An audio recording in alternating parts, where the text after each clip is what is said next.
This is All Things Black with Garland and Calvin. I'm Calvin. That's Garland. And we are here to discuss Insecure Season 5, Episode 5, Surviving. Okay? What's going Okay. on, Garland?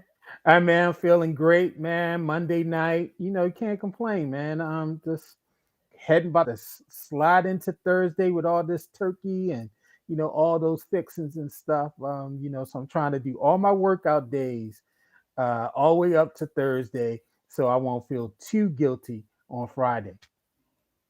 I need to get my tail back into working out. I've been slipping and slacking. I need to get back into that. So, It's always hey, January 2nd, man. They all be in the gym waiting for you. that's why I try to go before then. I ain't trying to. I do not try to get in that crowd. If I don't go by January, then I just wait till like February. Sometimes mid-January they start falling off, depending on where you go. But Right. anyway, big Ravens win yesterday, Big man. Ravens Had win.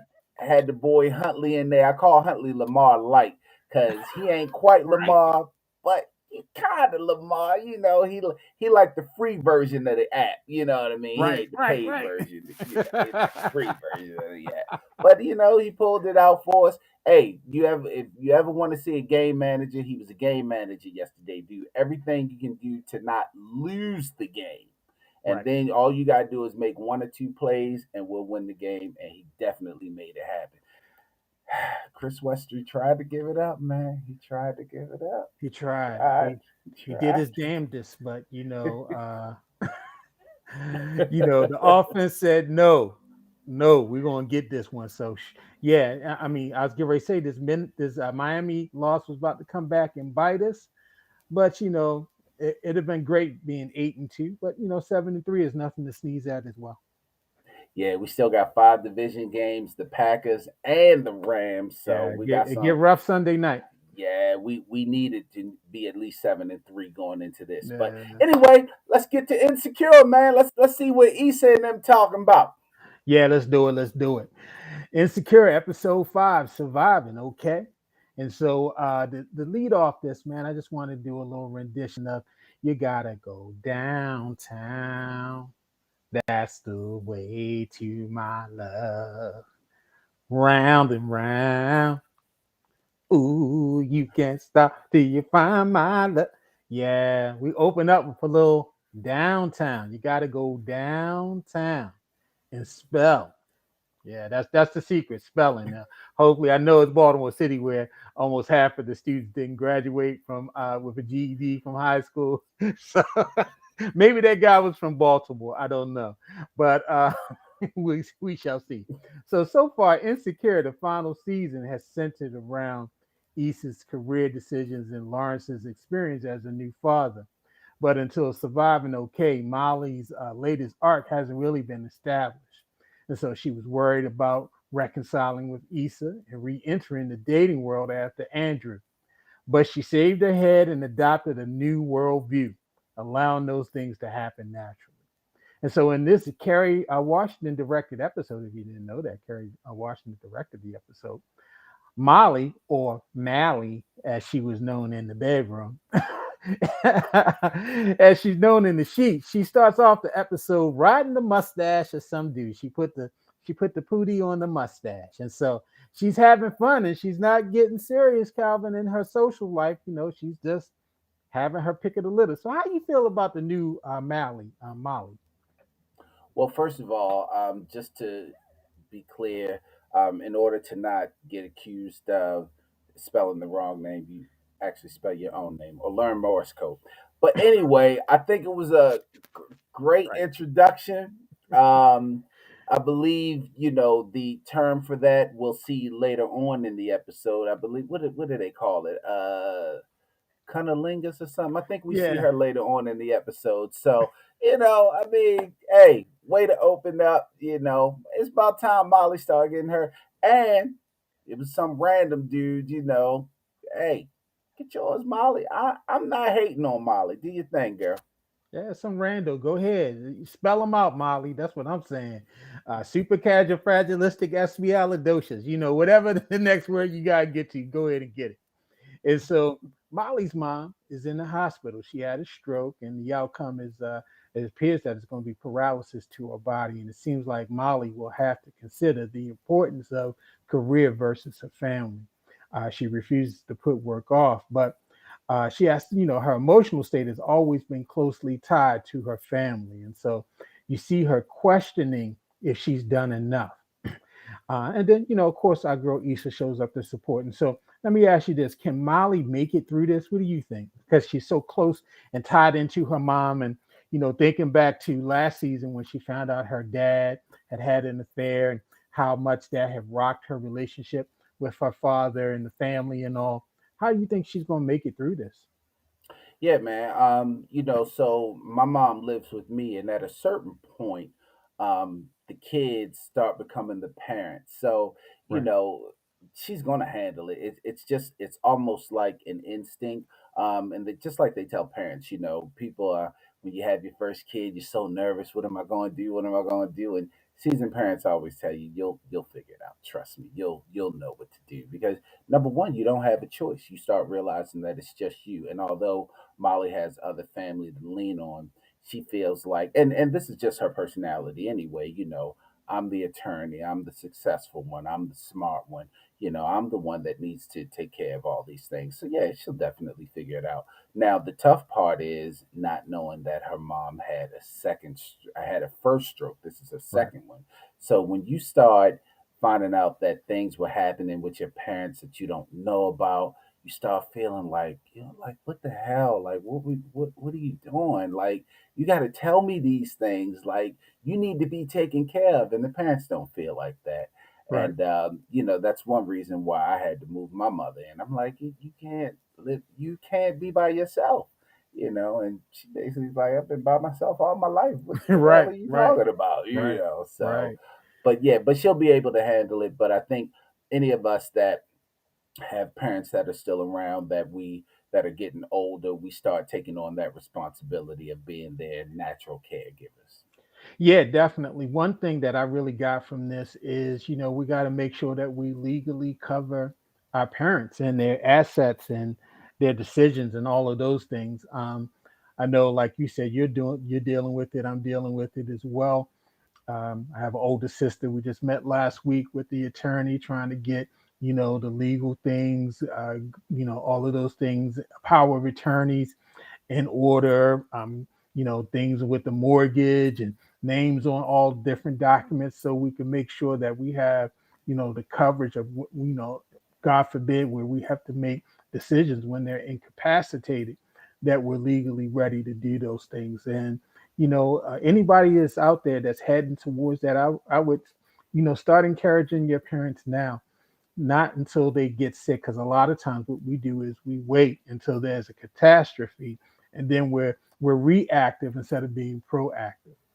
Go ahead and start being proactive now. Start talking with your parents about what their wishes are. Start getting your legal documents in order, so when they get to that point and maybe they're not capable of signing and understanding what's going on, it's already done. And so it's not too early to start. And definitely, I think that's a lesson, at least I would say, for the Black community, because we see that a lot of times. We lose stuff in probate. Our name's not on the mortgage. Our name's not on the deed. And so, we have to pay those fees. And, we get mad like, how come we can't find the insurance policy to bury mama or daddy? Or we got to put up a GoFundMe page. And so we don't want to get to that point. And so definitely get ahead of that. Now, why do you think she didn't tell Torian what was going on with her mother? She got that call, Molly, she's trying to balance this work life type piece. What do you think was going on there? Yeah, it's just, I mean, simply not his business. I Right. mean, it ain't your business. One of the things that, and it seemed like in that moment, I don't know if she's realized it before, but in that moment, she definitely used it. And one of the things that I've been seeing a lot of going around, and it's so true. If you were to pass away, that job will post your position within the next 72 hours. Um, your job is your job, and yeah, we can treat it like family. We can act like the people that are our bosses, our family. But the reality is, the job has one goal, and that's to be successful. And it's not that it doesn't care about you, but it doesn't really care about you. So it's really not their business. You have personal time because it's called personal time. It's not called personal time with an explanation. It's called personal time. So you just take the time off. You don't have to share everything with everyone. If you feel like you want to, you can, but she didn't feel like she wanted to. She wanted to keep that part of her life private and separate, which she should, and I think everyone should. Molly always tries to come off strong. That's the vibe that I got from her. She wants to come off like I'm in charge, everything's under control, and showing that vulnerability, especially to someone she was competing with, maybe would make her look weak in some sense. But I agree with you that, a lot of times we need to be transparent of we're not super people, and that's one of the talks I just really just had with my supervisor. I was like, hey, I'm going to be using a lot of time because I got aging parents now, and I've got to go to appointments.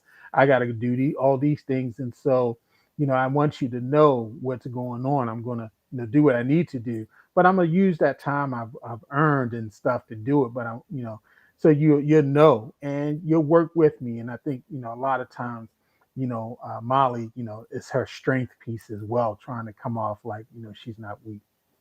Well, now let's get into your girl Issa. Now, this episode also gives us a look at where Nathan and Issa stand. And Issa says she wants to take things slow, but she also rushes into saying "I love you" to a confused Nathan who can't say it back initially. Now, Nathan and Issa, they're in a full-fledged relationship. He even tells mom, I'm her boyfriend. I know how you feel about my boy Nathan. He even tells mom, hey, yeah, I'm her boyfriend. And mom is like, yeah, he getting his Steph Curry. He looking like Steph Curry over there. And so Issa comments, and also Issa comments on her mom not knowing what she wants. And Nathan seems to think this also applies to Issa. So what does Issa want? So, I mean, it was so telling when Issa was talking about her mom. And shout out to what is her name, Wendy Raquel Robinson. Shout Yeah, out to Wendy her Raquel Robinson. for Yeah, being piggy in the Steve Harvey show. right, They going to the game. Shout out to her. But it's so telling. With this question that you asked me, if you remember that one point where Issa was talking about her mom, is like, well, she doesn't really know what she wants, this and that, right. and Nathan kind of gave her that David, that like like, mother like daughter, like you don't know what she talking about. You yeah, don't know like what you you want. asking me, I can tell you I don't know what she wants. So my Right, answer to your question is I don't know. I don't know what Issa wants. right. She seems like she's looking for love. She seems like she doesn't necessarily like the dating scene. It doesn't seem like and it's difficult. When I was single, it's difficult to start over and have to go through the whole meeting process and or the onboarding process as they would call it now. It's so difficult to do that with new people. On board. You just want to be able to jump into Right. something and be already there. So she seems to always go back to that comfortability, and she actually liked Nathan. And I want to be clear. I don't dislike Nathan. Mm-hmm. I dislike Nathan for Issa. I Okay. don't dislike Nathan. I just dislike Nathan for Issa. And I don't know how everybody else felt, but as soon as you saw them two together in this episode, it was clear that they do not belong together. It just seems so awkward. Yeah, I don't know. That's it's how I funny. feel. Ashley just said that it's difficult to date, but especially if you are the awkward black girl. Yeah, it's like they're more buds than they are like they got this true pure love. But maybe they can grow into it if they take their time. I don't know. Could you can turn friends into lovers, into partners. You don't think so? Um, uh, And yeah, yeah. you so and I can only speak from experience. Hmm. um when you so we talked about the friend zone last week when Right. you get in Talk the about friend friends zone, on it. but there's a difference when you start off as friends. When you start off as friends, it's very difficult to get into the romantic zone. And then, let's say you did go romantic and you thought, hey, we'd be better as friends. Once you go back to being better as friends, it's even more difficult to go back to romance. And that's what Ethan and Nathan are trying to do. And it's like, yeah, it just doesn't seem to work for me. I don't know how everyone else feels, but it doesn't work on camera. It doesn't work in the story, and they just don't look right for each other. I don't know. Okay. They just don't look right. Ashley, why you put my business out here in the chat box saying Garland did it with Paula, friends to wife? Yeah, Garland and Paula are the exception to the rule. right. True, true, true. All right. Now, let me ask you this. Let's stay on Issa and Nathan for another minute. Is she trying to force Nathan into the life that she envisioned with Lawrence? Now, if you remember back to season two, towards the end when they, finally decided they were going to go their separate ways and whatever, and she was having this vision as she was about to leave the apartment that they had shared, this vision of her future. And it was, them having a baby, being successful and all. Do you think she is trying to force Nathan into that vision that she originally had with Lawrence? Well, no, it doesn't seem like she's trying to make Nathan into anything that is molded to what she wants. It Hmm. just seems like she's forcing that relationship. Now, I've always been big on being what I would call the buffer dude. And the buffer dude, most people will call it the rebound dude, but the buffer dude is that guy or that girl in between the last relationship and the Hmm. next relationship. And that person is usually into you and you think you're into them, but you're not really into them like they're into you. And it feels like she's forcing herself to be into Nathan as to maybe get over Lawrence, get past Lawrence, but it's just not working. So I don't think she's trying to force Nathan to be Lawrence or to be anything like Lawrence. I just think she's trying to force that relationship. Okay. Okay. Now, after telling Nathan that she loves him, and after them spending time together, they lost Flavor Flav. They find Flavor Flav. She goes back to the hospital to support her girl. She said, "Hey, let me go get us some coffee. Let me go get us something to drink." And who should she run into? America's fuckboy, Lawrence, with Condola and the future she wanted at the hospital with the baby. Now, while it's unclear if Lawrence and Condola are back together, Issa and Lawrence seeing each other is certainly enough to shake Issa. So, what did you make of this? I mean, she just told old boy Nathan she loved him. Everything's all fruity and fresh and clean. He done met mama and all these things, and all of a sudden she see Mr. Undecided and she act like she about to faint in the hallway. And so what's that all about? Well, let me be real. Let me keep it real. Keep it real. Yesterday's episode wasn't that funny. It Wasn't wasn't. my favorite episode. They haven't shown enough of Molly's family for me to really be invested in them for an entire episode. Hmm. Um, it was kind of until she saw Lawrence in the hospital. Right. And that's when I was like, whoa. And of course, it went off. They left us on a cliffhanger, and I can't wait until next week Right. because Lawrence is who she should be with, and she knows it. But again, let's not forget, Lawrence broke up. I mean, Issa broke up with Lawrence. Right. Lawrence didn't leave her. She broke up with him. So her seeing him and feeling some type of way, you brought that on yourself, boo.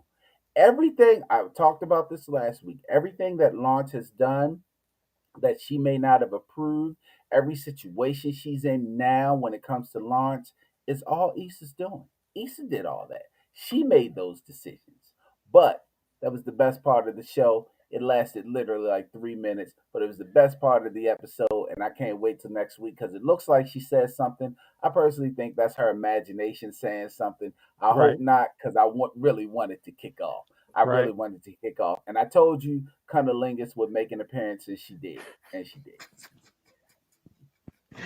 I would say this, man. I was like, Issa, just walk away. Just turn away from him. It's not worth it. It's not worth it. This dude, just the last episode, he didn't know if he could be a full-time dad. He was in and out, living his life. And now, to me, it appears maybe he has moved to LA because he's at this appointment in the middle of the day. Maybe he gave up the job to come back for the child because it was kind of left open of him and Condola trying to come to some type of working relationship on raising the child. And so we don't know, if he's back with Condola in terms of a uh, physical or emotional relationship. But yeah, it was shocking. It was shocking. I mean, I was not necessarily surprised by the reaction of both of them.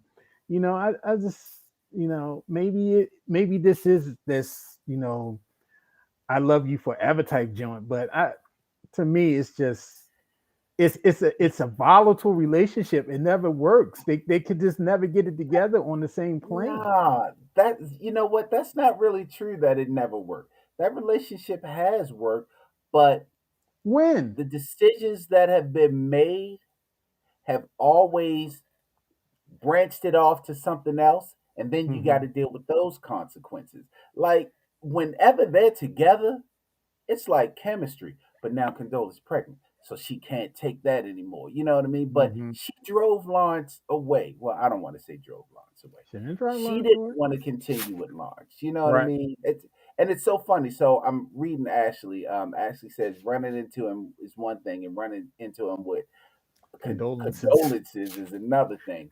So it's so funny with women.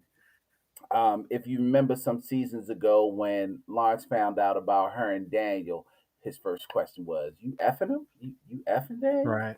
Right. Um, but women think about things totally different. So she sees Lawrence with the baby and with Condola, and I know she's just like, that should be me. All the time we spent together, and that Right. should be us. And women think about it so different. And of course, she would normally say something to him, even if it's awkward for her. Hey, Lawrence, you know how hey, how are you, buddy, and all that. Right. Hey, Martin Lawrence. But she sees him with Condola. That has to crush her. That has to crush because it probably feels like I literally walked him to you and said, "There you go." I it's probably crushing her. And stop calling my man the F boy. Leave He L boogie alone. is. He He a lot. just he need to be smoking hookah in one of these episodes because then he could do really f boy things. So he need to be at a hookah lounge with the baby. But yeah, I want to see what happens next episode and all because yeah, we get the shock, and so that leads us into hey, maybe he's back, maybe they venture into a relationship. I think Nathan, he's going. I hope he might take an L on this. He's the nice guy that loses out.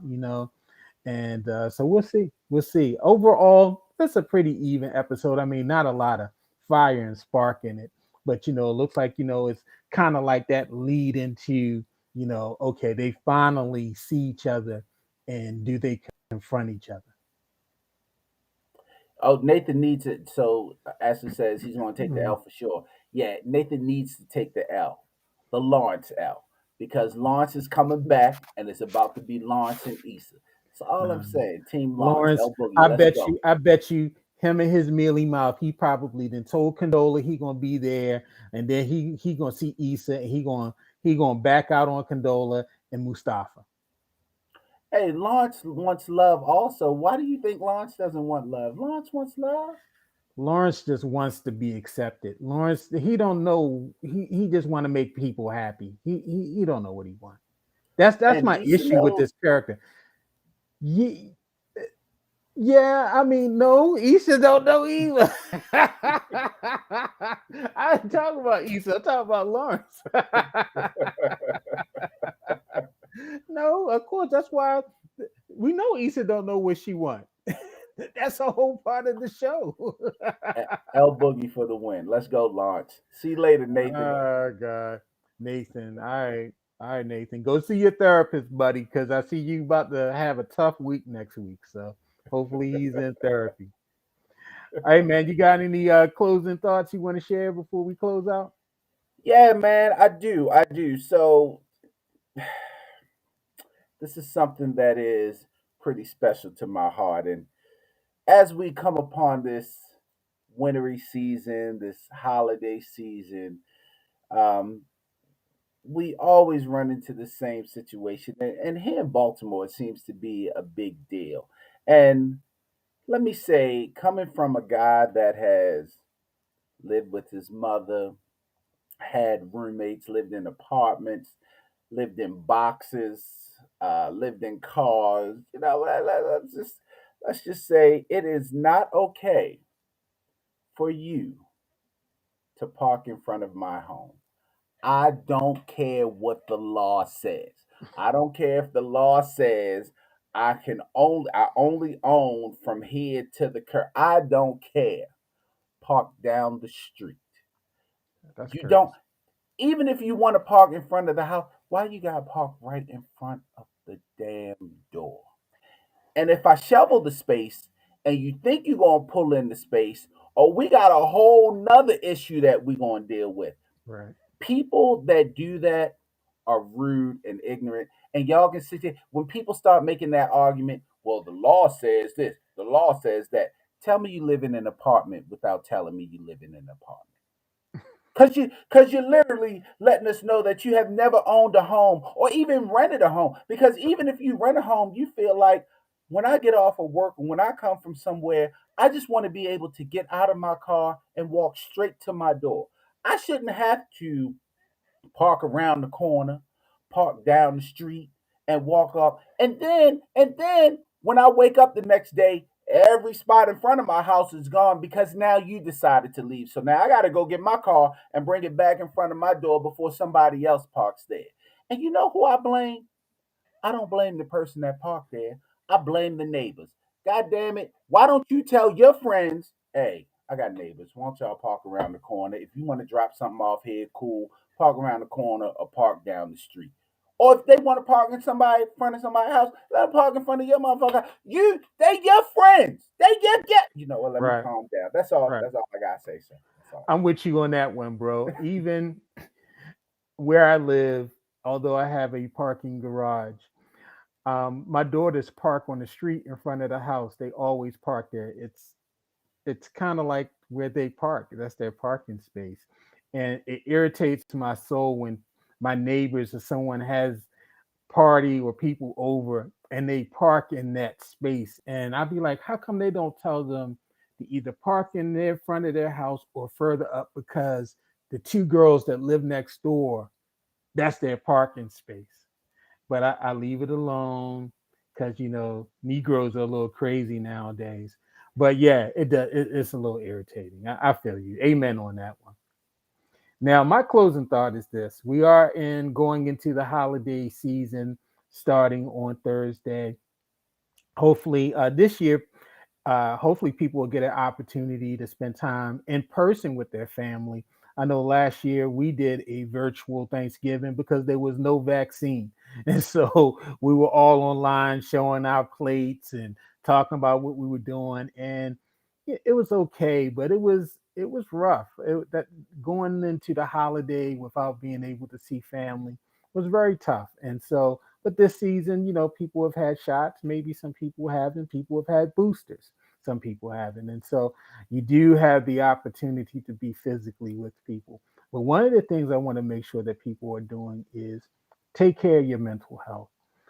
This season it's rough on people because it's just a melancholy time. Maybe you're thinking on family members who are no longer here. Maybe you're feeling some financial stress because you want to do things for your family, but you don't, have, the financial means. Or maybe you're just disappointed of how your year is gone and the year is coming to the end and it seems like you're in the same space that you were when you started back in January of 2021. Take care of your mental health. Take care of yourself. Cheer yourself. Don't put too much pressure on yourself. Try to enjoy what this season is. Don't put all of that pressure on you to take care of other people. Take care of yourself first before you do that. You can't take care of other people. What they say, you can't pour into a glass if you're half empty. You can't. I think that's the expression. But you can't take care of others if you're not taking care of yourself, pretty much. And so, take care of yourself in this season. Take some time. Don't put that pressure on yourself and enjoy. Yeah, that is absolutely true. Even on an airplane, one of the very first instructions they give you, put the vest on yourself first. Put the mask And then, on. yeah, the mask, I said vest. Put the mask Put on the vest. yourself first Mm-hmm. before Yep. you put it on anyone else because you can't help anyone if you're not around to help them. So Yeah. that is absolutely true. So that's definitely a good point. Yeah. Hey, man, short broadcast for us, uneventful episode. Yeah. You Maybe know, I just think we're gonna have more to talk about next week. yeah, hopefully so. Like I said, I'm not as invested in Molly's family because they don't really well, not they don't really they haven't shown us enough of them to be too invested in them. Now, if it was Issa's brother, because that dude is Yeah. fun. Where is he this season? We haven't seen Yeah, him so far. I hope they said they seem to be bringing everybody back at least Yeah. for a pen. So I hope we see him because he's absolutely hilarious. So hopefully we'll Hmm. get to see him. But in the meantime, thank you all for joining us. We will see you next Monday. And people have been asking if we're going to do something else. We might do something else. We'll have to I do discuss something it. else. By the way, if you haven't seen The Harder They Fall, make sure you see that. If you have seen that, but Saw you that. have not seen King Richard, Good movie. see King Richard. Listen. I got it on HBO Max, so I was able just to sit at home and Me see it. too. If you have HBO Max and can watch it on TV, make sure you gather the people up and you sit down. We were Or go kind of to the looking at theater. it, or go to the theater. We were Yeah. kind of looking at it, just thinking we were just going to watch it real quick. And nah, we had to sit down. That it is really, really, Yeah. really good. Yeah, Really complicated good. man, definitely a complicated Yes, man, and all, and so yeah, it's a good movie. I was hearing that the numbers have not been doing well in terms of streaming or in person in theaters. So please get out, support it. I think Will Smith does an excellent job as Richard excellent job. Williams and all, and the young girls that played Venus and Serena, very good, and so also. I don't know why I won't forget her name. The actress that plays their mom, Hippolyta. We Hippolyta. just call her Hippolyta. Hippolyta from Yeah, Lovecraft. yeah, yeah. So it's a good flick. I give it 4 Ronnies, and so go see it. Definitely see it. So anyway, until we see you all next Monday when we'll be discussing Insecure episode season 5, episode 6. Yeah. Everyone stay safe. Have a great Thanksgiving. Have an amazing holiday. As Garland said, take care of yourself. As I said, don't park in front of people's houses, park down the street. Someone mentioned no dry ass, crusty Crusty plates. plate. That's right. I'm going to talk about plates next week as my closing thought, so be ready for that. Until then, this is All Things Black with Garland and Calvin. I'm Calvin. That guy is Garland. And we will see you next Monday. All right, Garland. Hey, Have a all good right, one. bro. Take it easy, man. Have a great week. You do the same. Have a good holiday, sir.